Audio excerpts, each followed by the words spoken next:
हिंदी वाली क्लास में वर्ण विचार भाग 5 के अंतर्गत पहला प्रश्न है,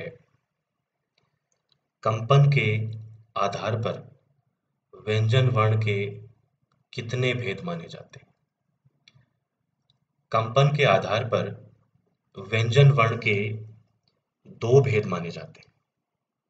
पहला भेद है अघोष व्यंजन वर्ण।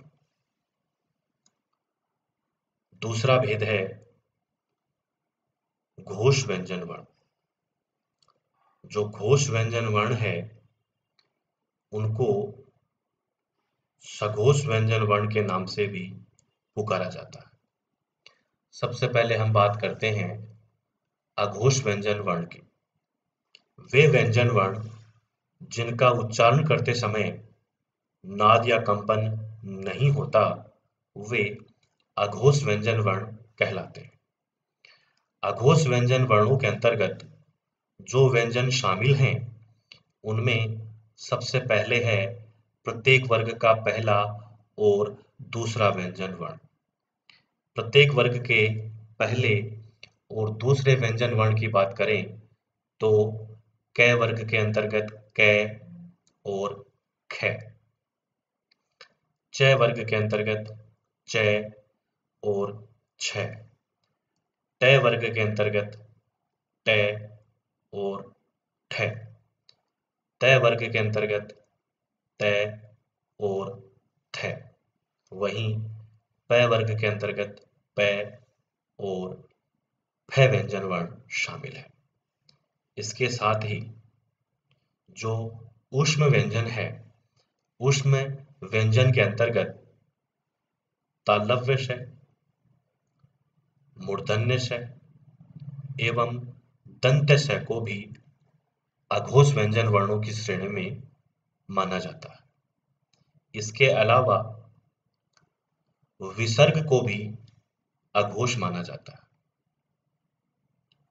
इस प्रकार अघोष व्यंजन वर्णों के अंतर्गत प्रत्येक वर्ग का पहला और दूसरा व्यंजन वर्ण, इसके साथ ही ऊष्म व्यंजन वर्णों के अंतर्गत तालव्य श, मूर्धन्य श एवं दंत्य श को शामिल किया जाता है। इसके अतिरिक्त विसर्ग को भी अघोष माना जाता है। बात करते हैं घोष या सघोष व्यंजन वर्णों की। जिन व्यंजन वर्णों का उच्चारण करते समय नाद या कंपन उत्पन्न होता है, वे घोष या सघोष व्यंजन वर्ण कहलाते हैं। घोष या सघोष व्यंजन वर्णों में जो व्यंजन वर्ण शामिल है, उनमें सर्वप्रथम है प्रत्येक वर्ग का तीसरा, चौथा और पांचवा व्यंजन वर्ण। प्रत्येक वर्ग के तीसरे, चौथे और पांचवें व्यंजन वर्ण की चर्चा करें तो क वर्ग के अंतर्गत ग, घ और ङ, च वर्ग के अंतर्गत ज, झ और ञ, ट वर्ग के अंतर्गत ड, ढ और ण, त वर्ग के अंतर्गत द, ध और न। वहीं प वर्ग के अंतर्गत ब, भ और म व्यंजन वर्ण शामिल है। इसके साथ ही जो अंतस्थ व्यंजन वर्ण है, अर्थात य, र, ल और व, उनको भी घोष व्यंजन वर्णों के अंतर्गत शामिल किया जाता है।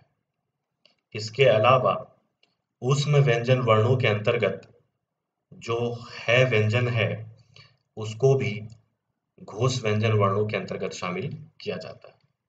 इस प्रकार घोष व्यंजन वर्णों के अंतर्गत प्रत्येक वर्ग का तीसरा, चौथा और पांचवा व्यंजन वर्ण, अंतस्थ व्यंजन वर्णों में य, र, ल, व, इसके अतिरिक्त ऊष्म व्यंजन वर्णों के अंतर्गत जो है व्यंजन है वो घोष या सघोष व्यंजन वर्णों के अंतर्गत शामिल है। अगर हम स्वर की बात करें तो जो सभी स्वर हैं वो घोष वर्ण माने जाते हैं। अगला प्रश्न है, श्वास वायु के आधार पर व्यंजन वर्ण के कितने भेद माने जाते हैं? श्वास वायु के आधार पर व्यंजन वर्ण के दो भेद माने जाते हैं। पहला भेद है अल्प प्राण व्यंजन वर्ण, दूसरा भेद है महाप्राण व्यंजन वर्ण। सबसे पहले अल्प प्राण व्यंजन वर्ण की बात करें तो वे व्यंजन वर्ण जिनका उच्चारण करने पर श्वास वायु अल्प मात्रा में या कम मात्रा में बाहर निकलती है, वे व्यंजन वर्ण अल्प प्राण व्यंजन वर्ण कहलाते हैं। अल्प प्राण व्यंजन वर्णों के अंतर्गत जो व्यंजन वर्ण शामिल हैं उनमें सर्वप्रथम प्रत्येक वर्ग का विषम व्यंजन वर्ण अर्थात पहला, तीसरा और पांचवा व्यंजन वर्ण। पहले, तीसरे और पांचवें व्यंजन वर्ण की बात करें तो क वर्ग के अंतर्गत कै, गै और ङै। च वर्ग के अंतर्गत चै, जै और ञै। ट वर्ग के अंतर्गत ट, ड और ण। त वर्ग के अंतर्गत त, द और न। वहीं प वर्ग के अंतर्गत प, ब और म व्यंजन वर्ण शामिल है। इसके साथ ही जो अंतस्थ व्यंजन वर्ण हैं अर्थात य, र, ल और व, इनको भी अल्प प्राण व्यंजन वर्ण की श्रेणी में शामिल किया जाता है।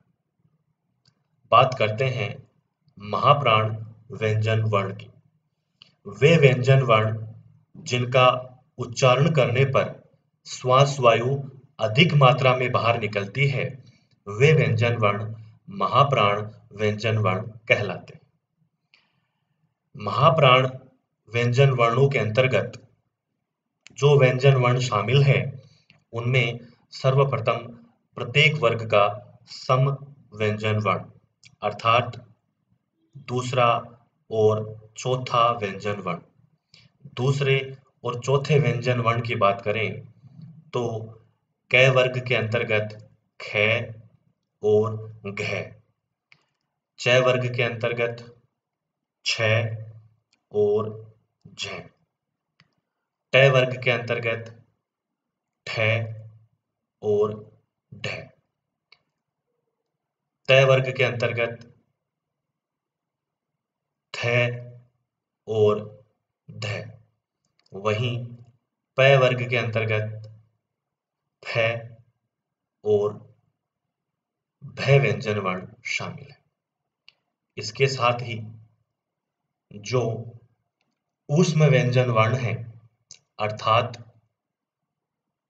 तालव्य से, मूर्धन्य से, दंत्य से एवं है, इनको भी महाप्राण व्यंजन वर्णों के अंतर्गत शामिल किया जाता है।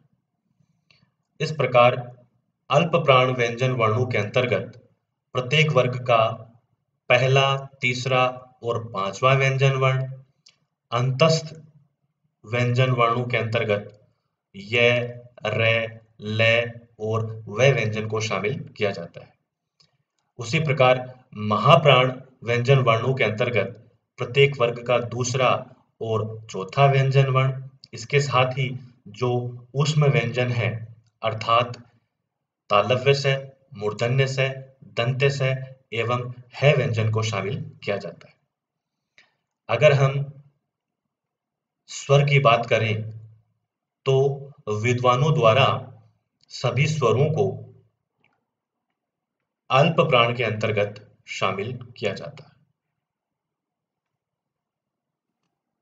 अगला प्रश्न है, स्पर्शी व्यंजन के अंतर्गत कौन सा व्यंजन शामिल नहीं है? स्पर्शी व्यंजन की बात करें तो जिन व्यंजनों के उच्चारण में फेफड़ों से उठी हुई श्वास वायु वाग्यंत्र के किसी अवयव का स्पर्श करती है और कुछ अवरोध के बाद स्फोट के साथ बाहर निकलती है, तो ऐसी स्थिति में वे व्यंजन वर्ण स्पर्शी व्यंजन वर्ण कहलाते हैं। हिंदी वर्णमाला के अंतर्गत क वर्ग, ट वर्ग, त वर्ग और प वर्ग के जो आरंभिक 4 व्यंजन वर्ण हैं, उन आरंभिक 4 व्यंजन वर्णों को स्पर्शी व्यंजन के अंतर्गत शामिल किया जाता है, जिसमें क वर्ग के अंतर्गत क, ख, ग, घ, ट वर्ग के अंतर्गत ट, ठ, ड और ढ। वहीं त वर्ग के अंतर्गत त, थ, द, ध। वहीं प वर्ग के अंतर्गत प, फ, ब और भ वर्ण शामिल है। इस प्रकार स्पर्शी व्यंजन के अंतर्गत जो क, ट, त और प वर्ग हैं, इन चारों वर्गों के जो आरंभिक 4 व्यंजन वर्ण हैं, उन आरंभिक 4 व्यंजन वर्णों को स्पर्शी व्यंजन के अंतर्गत शामिल किया जाता है। इस प्रकार इस प्रश्न का जो सही उत्तर होगा वो विकल्प नंबर 2 होगा। अगला प्रश्न है, निम्नलिखित में से संघर्षी व्यंजन कौन सा है? संघर्षी व्यंजन की बात करें तो जिन व्यंजनों के उच्चारण में 2 उच्चारण अवयव इतनी निकटता पर आ जाते हैं कि बीच का मार्ग छोटा हो जाता है, तब वायु उनसे घर्षण करती हुई निकलती है, तो ऐसे व्यंजन संघर्षी व्यंजन कहलाते हैं। हिंदी वर्णमाला के अंतर्गत तालव्य श, मूर्धन्य श, दंत्य श एवं है व्यंजन को संघर्षी व्यंजन के अंतर्गत शामिल किया जाता है। इसके अनुसार इस प्रश्न का सही उत्तर होगा विकल्प नंबर 3। अगला प्रश्न है, स्पर्श संघर्षी व्यंजन के अंतर्गत कौन सा व्यंजन शामिल है? स्पर्श संघर्षी व्यंजन की बात करें तो जिन व्यंजनों के उच्चारण में स्पर्श का समय अपेक्षाकृत अधिक होता है और उच्चारण के बाद वाला भाग संघर्षी हो जाता है, तो ऐसे व्यंजन वर्ण स्पर्श संघर्षी व्यंजन वर्ण कहलाते हैं। हिंदी वर्णमाला के अंतर्गत च वर्ग के जो आरंभिक 4 व्यंजन वर्ण हैं, वो स्पर्श संघर्षी व्यंजन वर्ण के अंतर्गत शामिल किए जाते हैं, जिसमें च, छ, ज और झ व्यंजन शामिल है। इस प्रकार इस प्रश्न का जो सही उत्तर होगा वो विकल्प नंबर 2 होगा। अगला प्रश्न है, निम्नलिखित में से नासिक्य व्यंजन कौन सा है? नासिक्य व्यंजन जिनके उच्चारण में हवा का प्रमुख अंश नाक से निकलता है, ऐसे व्यंजन नासिक्य व्यंजन कहलाते हैं। नासिक्य व्यंजनों को अनुनासिक व्यंजन के नाम से भी पुकारा जाता है। नासिक्य व्यंजन के अंतर्गत जो व्यंजन वर्ण शामिल हैं, उनमें ङ, य, ण, न और म व्यंजन वर्ण शामिल है। इस प्रकार इस प्रश्न का जो सही उत्तर होगा वो विकल्प नंबर 3 होगा। अगला प्रश्न है, निम्नलिखित में से उत्क्षिप्त व्यंजन कौन सा है? उत्क्षिप्त व्यंजन की बात करें तो जिन व्यंजन वर्णों का उच्चारण करते समय जिह्वा उलटकर श्वास वायु को बाहर फेंकती है, अर्थात ऐसे व्यंजन वर्ण जिनके उच्चारण में जीवा की नोक झटके से नीचे गिरती है, उत्क्षिप्त व्यंजन कहलाते हैं। उत्क्षिप्त व्यंजन वर्णों को द्विगुणित व्यंजन एवं ताड़नजात व्यंजन भी कहा जाता है। उत्क्षिप्त व्यंजन के अंतर्गत हिंदी वर्णमाला में ड़ और ढ व्यंजन वर्णों को शामिल किया जाता है। इसके अनुसार इस प्रश्न का जो सही उत्तर है वो विकल्प नंबर 2 होगा। अगला प्रश्न है, निम्नलिखित में से प्रकंपित या लुंठित व्यंजन कौन सा है? जिस व्यंजन वर्ण का उच्चारण करते समय श्वास वायु जिह्वा के ऊपर से लुढ़कती हुई बाहर निकलती है, साथ ही जिह्वा में कंपन भी होता है, तो ऐसा व्यंजन वर्ण प्रकंपित व्यंजन वर्ण या लुंठित व्यंजन वर्ण कहलाता है। हिंदी वर्णमाला में जो र व्यंजन वर्ण है उसको प्रकंपित या लुंठित व्यंजन के अंतर्गत शामिल किया जाता है। इसके अनुसार इस प्रश्न का जो सही उत्तर होगा वो विकल्प नंबर 4 होगा। अगला प्रश्न है, निम्नलिखित में से पार्श्विक व्यंजन कौन सा है? पार्श्व का शाब्दिक अर्थ होता है बगल, अर्थात जिस व्यंजन का उच्चारण करते समय वायु जिह्वा के दोनों बगल से बाहर निकलती है, तो ऐसा व्यंजन पार्श्विक व्यंजन कहलाता है। हिंदी वर्णमाला में जो ल व्यंजन वर्ण है उसको पार्श्विक व्यंजन वर्ण की श्रेणी में शामिल किया जाता है।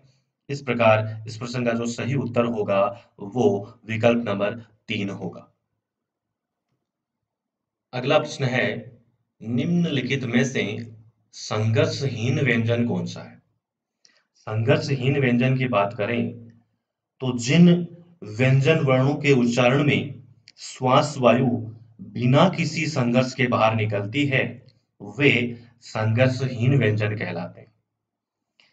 इनके उच्चारण में स्वरों से मिलता जुलता प्रयत्न करना पड़ता है, इसलिए इनको अर्ध स्वर के नाम से भी पुकारा जाता है।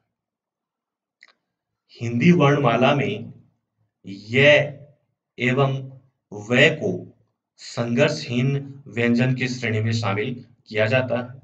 इसके अनुसार इस प्रश्न का जो सही उत्तर होगा वो विकल्प नंबर 3 होगा।